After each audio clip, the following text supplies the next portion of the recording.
வணக்கம். இது கள்ளிப்பாடி சேதுபதியின் குரல். வன்னியர்களுக்கான இடஒதுக்கீடு குறித்து மதிமுகவினுடைய பொதுச் செயலாளரான திரு வைகோ அவர்கள் சொல்லியிருக்கக்கூடிய ஒரு விடயம் என்பது தற்போது பெரும் பரபரப்பை வன்னியர்கள் மத்தியில ஏற்படுத்தியிருக்குது. திரு வைகோ அவர்கள் சொன்ன கருத்து என்ன என்பதை ஒரு ஆடியோ பதிவின் வாயிலா கேட்கலாம் வாங்க.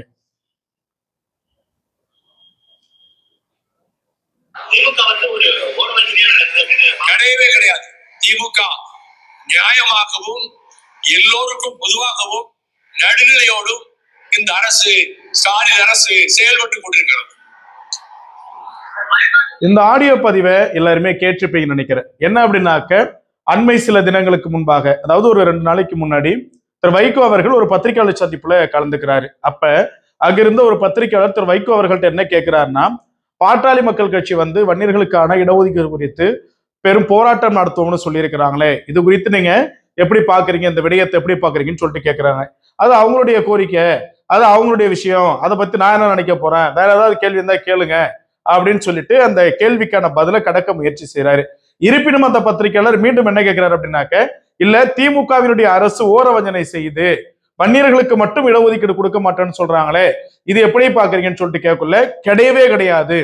பாமக சொல்லுவது அபாண்டமான பொய். ஏன்னா திமுகவினுடைய அரசு, ஸ்டாலின் அரசு நடுநிலையோடு தான் செயல்பட்டு இருக்குது.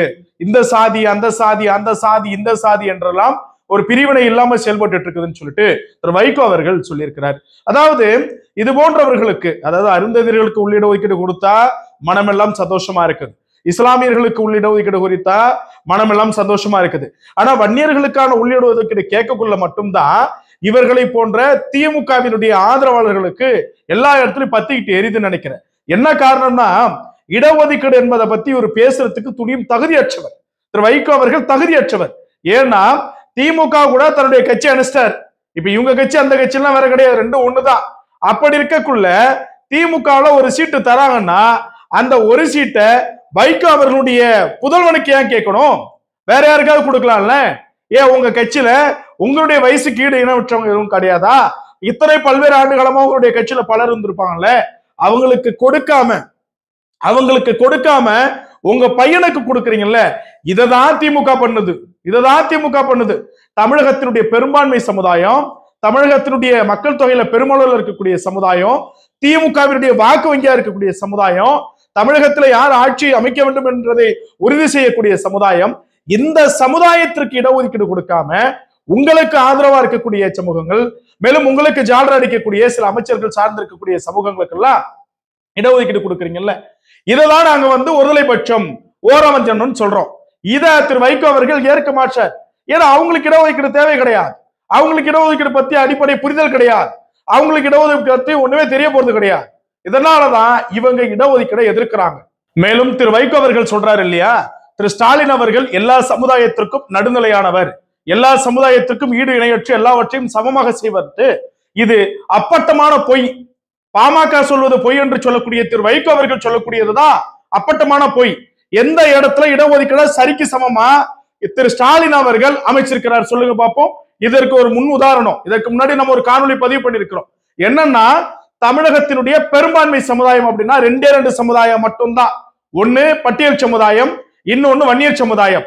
இந்த 2 சமுதாயம் தான் மிகப்பெரிய அளவுல எல்லாவற்றையுமே தீர்மானிக்கக்கூடிய காரணிகளாக இந்த தமிழ்நாட்டுல வாழ்ந்துகிட்டு இருக்கிறாங்க. ஆனா இவர்களுக்கான இடஒதுக்கீடு திரு ஸ்டாலின் அவர்களுடைய அரசாங்கத்தால புறக்கணிக்கப்பட்டிருக்கின்றது, அவருடைய அமைச்சரவையில புறக்கணிக்கப்பட்டிருக்கின்றது.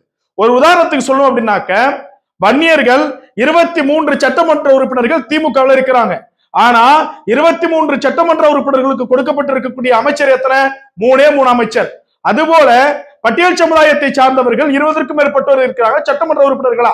அவங்களுக்கு கொடுக்கக்கூடிய அமைச்சர்களுடைய இடம் எவ்வளவு அப்படின்னாக்க வெறும் 3 தான். ஆனா இங்க முக்குளத்தோர் சமுதாயத்தை சார்ந்தவங்க 12 பேர் தான் இருக்கிறாங்க. அவங்களுக்கு எத்தனை அமைச்சர் அப்படின்னாக்க 6. இவருடைய சுய சமுதாயமான இசைவேளாளர் 2 எம்எல்ஏ, அவங்க 2 பேருமே அமைச்சர். யாதவர் சமுதாயத்துல 3 எம்எல்ஏ, 2 அமைச்சர். இப்படி இதுலயே நீங்க இடஒதுக்கீடுகளை ஓரவஞ்சனை பண்றீங்க. அப்புறம் எந்த வாயை வச்சுக்கிட்டு, எந்த மூஞ்ச வச்சுக்கிட்டு அவர் அப்படி இப்படின்னு சொல்லிட்டு திரு வைகோ அவர்கள் சொல்றாரு எங்களுக்கு தெரியல.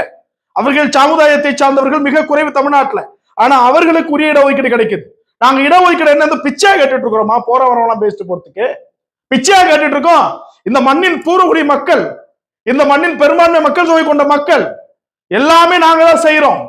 எங்களுக்கு எங்களுடைய இடஒதுக்கீடு கிடைக்கல அப்படின்னா நாங்க கேட்டா உங்களுக்கு என்ன வலிக்குது? உங்களுக்கு என்ன வலிக்குது? திமுக கிட்ட ஜாலரா அடிச்சு ஒத்த சீட்டை வாங்கி சொந்த மகனை எம்எல்ஏ ஆக்குறது, எம்பி ஆக்குறது, இதெல்லாம் ஒரு பொழப்பா? தன்னுடைய சுய குடும்பம் மட்டும் வளர வேண்டும் என்ற எண்ணத்தை உடைய திரு வைகோ அவர்கள் வன்னியர்களுக்கான இடஒதுக்கீடை பற்றி பேசுவதற்கு தகுதியற்றவர். துளியும் அவங்களுக்கு எல்லாம் பேச அருகதை கிடையாது. தமிழ்நாட்டில் எந்த ஒரு அரசியல் கட்சி தலைவருக்கும் இடஒதுக்கீடு பத்தி பேசுறதுக்கு, குறிப்பிட்டு வன்னியர்களுடைய உள்ளிடஒதுக்கீடு பத்தி பேசுறதுக்கு அருகதை கிடையாது. நாங்க இவ்வளவு வழியில இருக்கிறோமே, நாங்க இவ்வளவு கஷ்டத்துல இருக்கிறோமே சொல்லிட்டு யாராவது ஒரு போராட்டம் செய்ததுண்டா? அல்லது நாங்கள் செய்த போராட்டத்திற்கு ஆதரவு கொடுத்ததுண்டா? எதுவும் கிடையாது.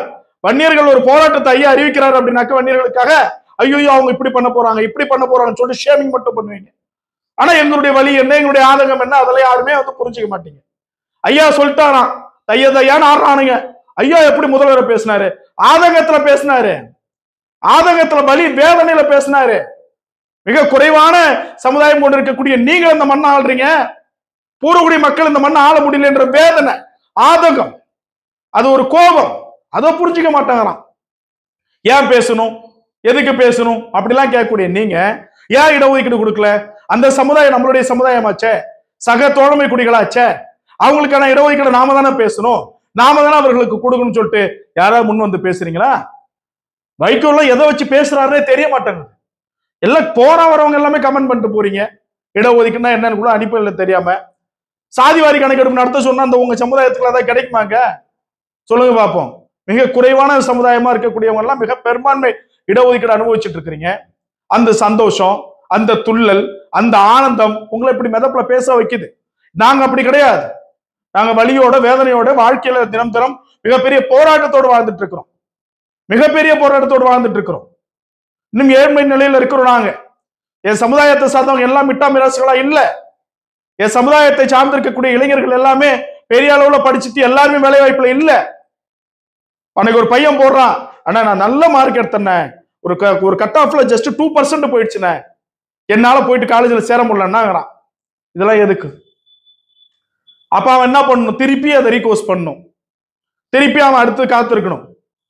இப்படி என்னுடன் படிக்கக்கூடியவன், என்னுடன் சகமாக பழகக்கூடியவன் மேல போய்கிட்டே இருக்கிறான், நான் இன்னும் கீழே நின்றுட்டு இருக்கிறேன்றத வழிதான் அந்த இடஒதுக்கீடு. நிச்சயமாக இடஒதுக்கீட்டினை வென்றே தீருவோம். ஒத்த சீட்டத்தை சொந்த மகனுக்காக வாங்கி கச்சை கொண்டு போய் அடமானம் வச்சு அதுல நாங்க பெரிய ஆள் ஆகணும்னு எண்ணக்கூடியவர்கள் நாங்கள் அல்ல. எத்தகைய போராட்டத்தையும் சுய சமுதாயம் மட்டுமின்றி அனைத்து சமுதாயத்திற்கும் எடுக்கக்கூடிய இயக்கம் தான் பாட்டாளி மக்கள் கட்சி. எங்களை இகழ்வதற்கு உங்களுக்கு துளியும் அருகதை இல்லை. அதை நீங்கள் முழுமையாக உணர வேண்டும் என்று கூறிக்கொண்டு இடஒதுக்கீட்டை வென்றே தீர்வோம் என்கிற பெரும் நம்பிக்கையோடு களமாடுவோம், ஒன்று திரள்வோம், வெல்வோம். மீண்டும் ஒரு காணொலியில் உங்களை சந்திக்கிறேன். அதுவரை உங்களிடமிருந்து விடைபெறுவது உங்கள் கள்ளிப்பாடி சேதுபதி. நன்றி, வணக்கம்.